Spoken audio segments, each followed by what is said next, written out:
अल्लाह के सिवा कोई माबूद नहीं और सभी तारीफ अल्लाह ही के लिए है। अबू हुरैरा रज़ी अल्लाह ताला अन्हो से ही रिवायत है कि नबी सल्लल्लाहु अलैहि वसल्लम ने फरमाया, बेशक दीन इस्लाम बहुत आसान है और जो आदमी दीन में सख्ती करेगा तो दीन उस पर गालिब आ जाएगा। इसलिए बीच का रास्ता इख्तियार करो और करीब रहो और खुश हो जाओ कि तुम्हें ऐसा आसान दीन मिला है। सुबह, दोपहर के बाद और कुछ रात में इबादत करने से मदद हासिल करो।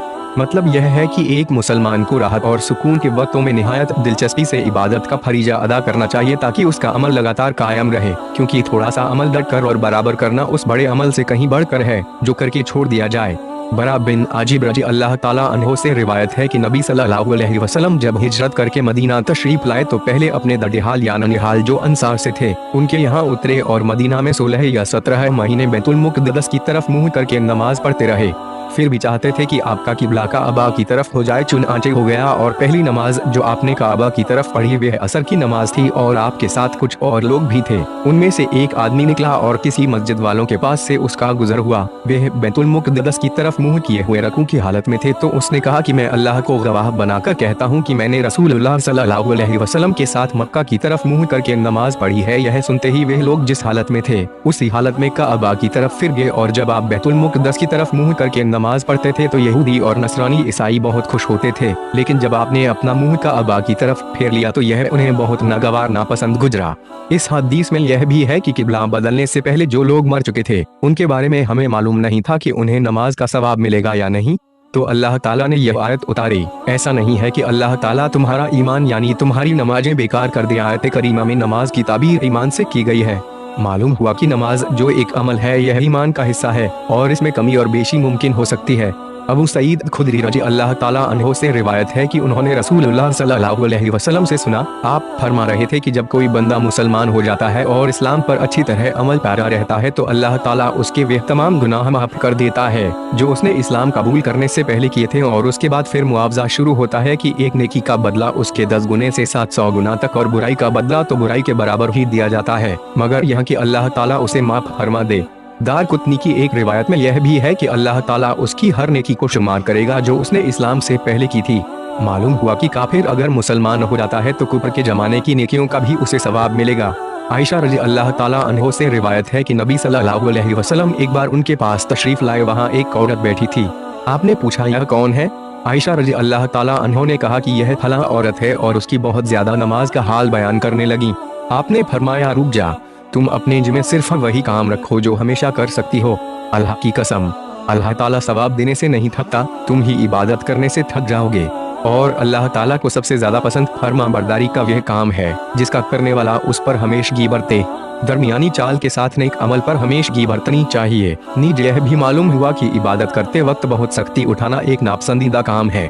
अनस रज़ी अल्लाह ताला अन्हो से रिवायत है, वे नबी सल्लल्लाहु अलैहि वसल्लम से बयान करते हैं कि आपने फरमाया, जिसने ला इलाहा इल्लल्लाह कहा और उसके दिल में एक जौ के बराबर नेकी यानी ईमान हुआ वे दोजख से जरूर निकलेगा, और जिसने ला इलाहा इल्लल्लाह कहा और उसके दिल में गेहूं के दाने के बराबर भलाई ईमान हो वे दोजख से जरूर निकलेगा, और जिसने ला इलाहा इल्लल्लाह कहा और उसके दिल में एक जरा बराबर ईमान हो वे भी दोजख से जरूर निकलेगा। सूरज की किरणों में सुई की नोक के बराबर बेशुमार जरात उड़ते नजर आते हैं। 4 जरे एक राई के दाने के बराबर होते हैं और 100 जरात एक जौ के दाने के बराबर होते हैं। हदीस का यह बयान ईमान की कमी और ज्यादती पर दलालत करता है, और यह भी मालूम हुआ कि बाज बदमल तौहीद वाले जहन्नम में दाखिल होंगे। नीज इस बात का भी पता चला कि बड़ा गुनाह का करने वाला काफिर नहीं होता और न ही यह हमेशा के लिए जहन्नम में रहेगा। उमर बिन खत्ताब रज़ी अल्लाह ताला अन्हो से रिवायत है कि एक यहूदी ने उनसे कहा, ए मोमिनों के अमीर, तुम्हारी किताब कुरान में एक ऐसी आयत है जिसे तुम पढ़ते रहते हो, अगर वे आयत हम यहूदियों पर नाजिल होती तो हम उस दिन को ईद का दिन ठहराते। उमर ने कहा, वह कौन सी आयत है? यहूदी बोला, यह आयत, आज मैंने तुम्हारे लिए तुम्हारा दीन पूरा कर दिया और अपना एहसान भी तुम पर तमाम कर दिया और दीन इस्लाम को तुम्हारे लिए पसंद किया। उमर ने कहा कि हम उस दिन और उस मकाम को जानते हैं जिसमें यह आयत रसूलुल्लाह सल्लल्लाहु अलैहि वसल्लम पर नाजिल हुई।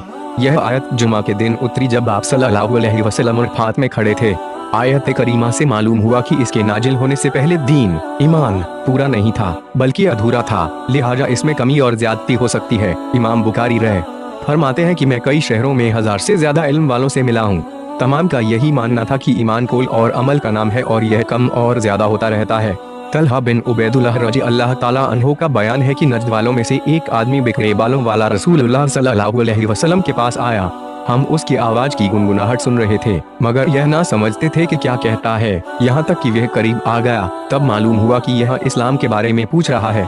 रसूलुल्लाह सल्लल्लाहु अलैहि वसल्लम ने फरमाया, दिन रात में 5 नमाजें हैं। उसने कहा, इनके अलावा भी मुझ पर कोई नमाज फर्ज है?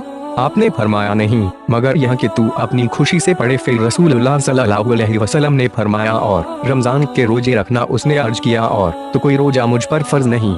आपने फरमाया, नहीं, मगर यह कि तू अपनी खुशी से रखे। तलहा रज़ी अल्लाह ताला अन्हो कहते हैं कि रसूलुल्लाह सल्लल्लाहु अलैहि वसल्लम ने उससे ज़कात का भी जिक्र किया। उसने कहा, मुझ पर इसके अलावा भी नफली सदका फर्ज है? आपने फरमाया, नहीं, मगर यह कि तू अपनी खुशी से दे। तलहा रज़ी अल्लाह ताला अन्हो ने कहा कि फिर वह आदमी यह कहता हुआ पीठ फेर कर वापस चला गया कि अल्लाह की कसम, न मैं इससे ज्यादा करूंगा और न कम।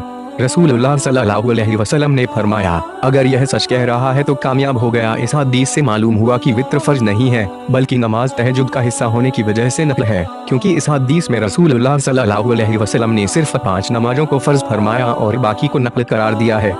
अबू हुरैरा रज़ी अल्लाह ताला अन्हो से रिवायत है कि रसूलुल्लाह सल्लल्लाहु अलैहि वसल्लम ने फरमाया, जो कोई ईमानदार होकर सवाब हासिल करने की नियत से किसी मुसलमान के जनाजे के साथ जाए और नमाज व दफन से फरागत होने ही दर तक उसके साथ रहे, तो वह 2 की रात सवाब लेकर वापस आता है। हर की रात उहुद पहाड़ के बराबर है। और जो आदमी जनाजा पढ़कर दफन से पहले लौट आए तो वह 1 की रात सवाब लेकर लौटता है। आखिरत वे लिहाज से 1 की रात उहुद पहाड़ के बराबर होगा। अलबत्ता दुनिया में 1 की रात 12 दिरहम के बराबर होता है।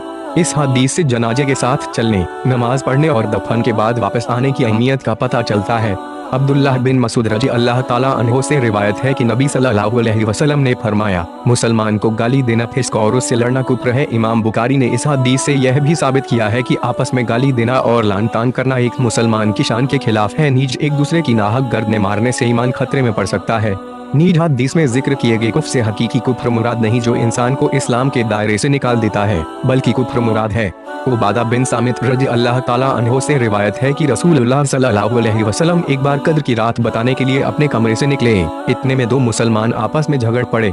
आपने फरमाया, मैं तो इसलिए बाहर निकला था कि तुम्हें कद्र की रात बताऊं, मगर फला फला आदमी झगड़ पड़े, इसलिए वे मेरे दिल से उठा ली गई और शायद यही तुम्हारे हक में फायदेमंद हो। अब तुम शब कद्र को रमजान की 27वीं, 29वीं और 25वीं रात में तलाश करो। इस हदीस से मालूम हुआ कि आपस में लड़ना झगड़ना संगीन जुर्म है, क्योंकि इसकी नहुसत से शब कद्र जैसी अजीम दौलत से हमें महरूम कर दिया गया। शब कद्र को नहीं बल्कि उसकी टाइम को उठाया गया। इसमें यह हिकमत थी कि इसकी तलाश में लोग ज्यादा से ज्यादा इबादत करें। अबू हुरैरा रज़ी अल्लाह ताला अन्हो से रिवायत है कि एक दिन रसूलुल्लाह सल्लल्लाहु अलैहि वसल्लम लोगों के सामने तशरीफ फरमा थे कि अचानक एक आदमी आपकी खिदमत में हाजिर हुआ और पूछने लगा कि ईमान क्या है? आपने फरमाया, ईमान यह है कि तुम अल्लाह पर, उसके फरिश्तों पर और हश्र के दिन अल्लाह के सामने पेश होने पर अल्लाह के रसूलों पर ईमान लाओ और क़यामत का यकीन करो। उसने फिर सवाल किया कि इस्लाम क्या है? आपने फरमाया, इस्लाम यह है कि तुम महज अल्लाह की इबादत करो और उसके जगह किसी को शरीकन करो, नमाज को ठीक तौर पर अदा करो, फर्ज ज़कात अदा करो और रमजान के रोजे रखो। फिर उसने पूछा कि एहसान क्या है? आपने फरमाया, एहसान यह है कि तुम अल्लाह की इबादत इस तरह करो गोया तुम उसे देख रहे हो। अगर तुम उसे नहीं देख रहे हो, वह तो तुम्हें देख रहा है। उसने कहा, क़यामत कब आएगी? आपने फरमाया, जिससे सवाल किया गया है वह भी सवाल करने वाले से ज्यादा नहीं जानता। अलबत्ता मैं तुम्हें क़यामत आने की कुछ निशानियां बता देता हूँ। जब नौकरानी अपने आका को जनेगी और जब ऊंटों के अनजान काले कल्लूटे चरवाहे आसमान छूती इमारतें बनाने में एक दूसरे पर बाजी ले जाएंगे तो क़यामत करीब होगी। दरअसल क़यामत उन 5 बातों में से है जिनको अल्लाह के अलावा और कोई नहीं जानता। फिर आपने यह आयत तिलावत फरमाई, बेशक अल्लाह ही को क़यामत का इल्म है। उसके बाद वह आदमी वापस चला गया तो आपने फरमाया है उसे मेरे पास लाओ। चुनांचे लोगों ने उसे तलाश किया लेकिन उसका कोई सुराग न मिला। तो आपने फरमाया, यह जिब्राइल थे जो लोगों को उनका दीन सिखाने आए थे। इस हदीस में इशारा है कि क़यामत के करीब मामलात नालायक लोगों के हवाले हो जाएंगे। एक दूसरी हदीस में है कि जब नालायक और जलील लोग हुकूमत संभालें तो क़यामत का इंतजार करना। अफसोस कि आज हम इस किस्म के हालात से दो चार हैं। नुमान बिन बशीर रज़ी अल्लाह ताला अन्हो से रिवायत है, उन्होंने कहा कि मैंने रसूलुल्लाह सल्लल्लाहु अलैहि वसल्लम से सुना, आप फरमा रहे थे कि हलाल जाहिर है और हराम भी जाहिर और शुबा की चीजें हैं जिन्हें ज्यादातर लोग नहीं जानते। जो आदमी इन शक और शुबा की चीजों से बच गया उसने अपने दीन और अपनी इज्जत को बचा लिया, और जो कोई इन शक और शुबा वाली चीजों में पड़ गया उसकी मिसाल उस जानवर चराने वाले की सी है जो बादशाह की चरागाह के आसपास अपने जानवरों को चराए। करीब है कि चरागाह के अंदर उसका जानवर घुस जाए। आगाह रहो कि हर बादशाह की एक चरागाह होती है। खबरदार, अल्लाह की चरागाह उसकी जमीन में हराम की हुई चीजें हैं। सुन लो, बदन में एक टुकड़ा गोश्त का है, जब वे ठीक रहता है तो सारा बदन ठीक रहता है, और जब वे बिगड़ जाता है तो सारा बदन खराब हो जाता है। अगर रहो वह टुकड़ा दिल है। इमाम बुखारी ने इस हदीस से यह भी साबित किया है कि शक और शुबा की चीजों से परहेज करना बचना तकवा की निशानी है। शक और शुबा से मुराद वे मुश्किल मामलात हैं कि उन पर यकीनी तौर पर कोई हुक्म न लगाया जा सकता हो, अगरचे इल्म वाले किसी हद तक उनसे बेखबर होते हैं, फिर भी शकों से खाली नहीं होते। इब्ने अब्बास रजी अल्लाह ताला अन्हो से रिवायत है कि अब्दुल कैस की जमात के लोग जब नबी सल्लल्लाहु अलैहि वसल्लम के पास आए तो आपने फरमाया कि यह कौन लोग हैं या कौन से नुमाइंदे हैं। उन्होंने कहा, हम खानदान रविया के लोग हैं। आपने फरमाया, तुम आराम की जगह आए हो, न जलील होंगे न शर्मिंदा। फिर उन लोगों ने अर्ज किया, ए अल्लाह के रसूल सल्लल्लाहु अलैहि वसल्लम, हम हुर्मत वाले महीनों के अलावा दूसरे दिनों में आपके पास नहीं आ सकते, क्योंकि हमारे और आपके बीच मुज़र के काफिरों का कबीला रहता है। लिहाजा आप खुलासा के तौर पर हमें कोई ऐसी बात बता दें कि हम अपने पीछे वालों को उसकी खबर कर दें और हम सब इस पर अमल करने से जन्नत में दाखिल हो जाएं। फिर उन्होंने आपसे पीने वाली चीजों के मुतालिक भी पूछा तो आपने उन्हें 4 बातों का हुक्म दिया और 4 बातों से मना किया। आपने उन्हें एक अल्लाह पर ईमान लाने का हुक्म दिया। फिर आपने फरमाया कि तुम जानते हो सिर्फ एक अल्लाह पर ईमान दी क्या है? उन्होंने कहा कि अल्लाह और उसके रसूल ही खूब जानते हैं। आपने फरमाया, इस बात की गवाही देना कि अल्लाह के अलावा और कोई इबादत के लायक नहीं और हजरत मोहम्मद सल्लल्लाहु अलैहि वसल्लम उसके रसूल हैं। नमाज ठीक तरीके से अदा करना, ज़कात देना, रमजान के रोजे रखना और गनीमत के माल से 5वां हिस्सा अदा करना और शराब बनाने के 4 बर्तनों यानी बड़े मटकों, कद्दू से तैयार किए हुए प्यालों, लकड़ी से तराशे हुए लगन और डामर से रंगे हुए रोगनी बर्तनों से उन्हें मना किया। फिर आपने फरमाया कि इन बातों को याद रखो और अपने पीछे वालों को इनसे खबरदार कर दो। फायदे, हुर्मत के महीनों से मुराद रजब, जुल्क़दा, जिलहिजा और मुहर्रम है। काफिर इनकी बेहद इज्जत करते थे और इनमें किसी दूसरे पर हाथ चलाने से बचते थे। इस हदीस से मालूम हुआ कि आने वाले मेहमानों को खुशामदीद कहना इस्लामी अदब है। नीचे एक मुसलमान के लिए जरूरी है कि वे ईमान और इल्म को अपने सीने में महफूज करके दूसरों तक पहुँचाए। अबू मसूद रजी अल्लाह ताला अन्हो नबी सल्लल्लाहु अलैहि वसल्लम से रिवायत करते हैं कि आपने फरमाया, जब मर्द अपनी बीवी पर सवाब की नियत से खर्च करता है तो वो भी उसके हक में सदका होता है। मालूम हुआ कि अपने बीवी बच्चों पर खुश दिली से खर्च करना भी सवाब का जरिया है, बशर्ते कि सवाब की नियत हो। इसके बगैर जिम्मेदारी तो अदा हो जाएगी लेकिन सवाब नहीं मिलेगा। जरीर बिन अब्दुल्लाह रजी अल्लाह ताला अन्हो से रिवायत है, उन्होंने कहा कि मैं नबी सल्लल्लाहु अलैहि वसल्लम की खिदमत में हाजिर हुआ और अर्ज किया कि मैं आपसे इस्लाम पर बैअत करना चाहता हूं, तो आपने मुझसे हर मुसलमान के साथ खैर ख्वाही करने का वादा लिया और नमाज पढ़ने, ज़कात देने और हर मुसलमान से शिया खैर ख्वाही करने के इकरार पर भी बैअत की। फायदे, यह हदीस इस्लाम के तमाम दर्जों को शामिल है। इमाम बुखारी इस बाब को किताबुल ईमान के आखिर में लाकर इशारा कर रहे हैं कि मैंने किताब की जमा और तरतीब में लोगों की खैर ख्वाही की है। वे हदीसें बयान की हैं जो बिल्कुल सही हैं ताकि अमल करने में आसानी रहे। नीचे यह हदीस इतनी ठोस है कि मुहद्दिसीन के नजदीक इस्लाम के 4थाई हिस्से पर शामिल है। काफिरों को भी नसीहत की जाए, उन्हें इस्लाम की दावत दी जाए और जब वे मशवरा लें तो उनकी सही रहनुमाई की जाए। अलबत्ता बैअत का सिलसिला सिर्फ इस्लाम वालों के लिए है।